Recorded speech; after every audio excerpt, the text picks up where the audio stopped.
हस्तिनापुर में एक बड़ा प्यारा समाचार आया है। क्या आया?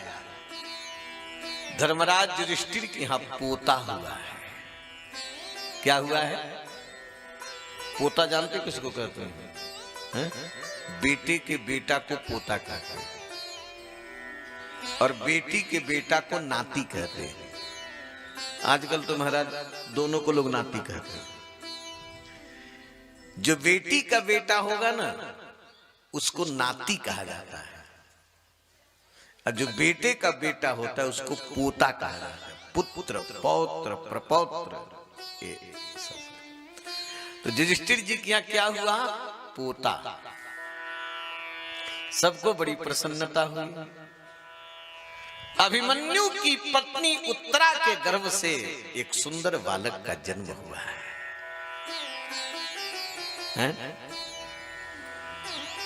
जब जन्म हुआ युधिष्ठिर जी बहुत प्रसन्न हुए और बालक का जब जन्म हो ना तो दान देना चाहिए।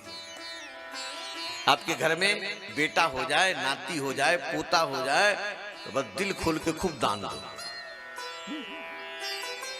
इसलिए भगवान का जब भगवान प्रकट होते हैं ना कथा में तो उस समय पूजन और दान कराया जाता है। इसलिए विधान बालक के जन्म के समय जो दान दिया जाता है उस दान का नाम है प्रजातीर्थ।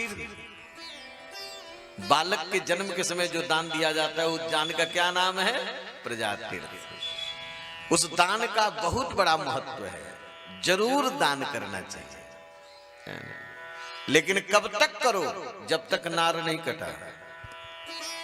नार कट गया तो फिर सूतक लग जाएगा, फिर दान नहीं होगा, न पूजा हो न दान हो। जब तक नालोच्छेदन नहीं हुआ है, नार नहीं कटा, तब तक आप दान कर सकते हैं।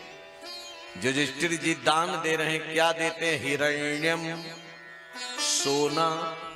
हिरण्य माने सोना, गाम माने गौ, मही माने पृथ्वी, ग्राम माने गांव, हस्ती माने हाथी, अश्व माने घोड़ा, है ना? ये सब दे रहे हैं। युधिष्ठिर जी सोना देते हैं, गौ देते हैं, पृथ्वी देते हैं, गांव देते हैं, हाथी देते हैं, घोड़ा देते हैं। ये दान दे रहे हैं। ब्राह्मणों ने बालक का नाम रखा विष्णुरात। क्या नाम रखे? विष्णुरात। विष्णुना रातयति रक्षयति इति विष्णुरातः। जिस बालक की रक्षा भगवान ने पेट में किया है इसलिए इनका नाम विष्णुरात होगा। ये परीक्षित के नाम से विख्यात आगे चल करके हुए। इनके गुणों का वर्णन है, इनकी कुंडली का वर्णन है। ये जीवन में ब्राह्मणों के भक्त होंगे। क्या होंगे? ब्राह्मणों का सम्मान करेंगे, बड़े भारे धनुर्धर होंगे, समुद्र के समान दुस्तर होंगे, अग्नि के समान दुस्सह होंगे, सिंह के समान इनका पराक्रम होगा, पिता ब्रह्मा के समान कृपा करने वाले को शंकर जी के समान कृपा करेंगे, समस्त प्राणियों के आश्रय होंगे, बहुत अच्छे होंगे, इनके दिव्य गुण होंगे।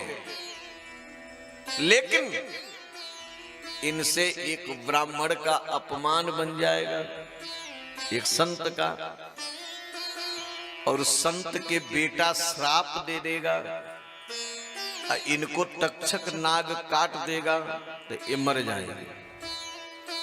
अब तो युधिष्ठिर जी महाराज का मुंह लटक गया कि हमारे वंश में सांप के काटने से मृत्यु होगी और सांप जिसको काटता है उसकी अधोगति होती है। ब्राह्मणों ने कहा कि महाराज आप चिंता मत करो, सर्प तो काटेगा लेकिन उसके पहले ये भागवत की कथा इनको सुना दिया जाएगा। एक संत कृपा करके भागवत की कथा सुना देंगे तो इनकी अधोगति नहीं होगी, इनको तो भगवान का धाम मिल जाएगा। जब ये सुने तब युधिष्ठिर जी का कष्ट मिट गया।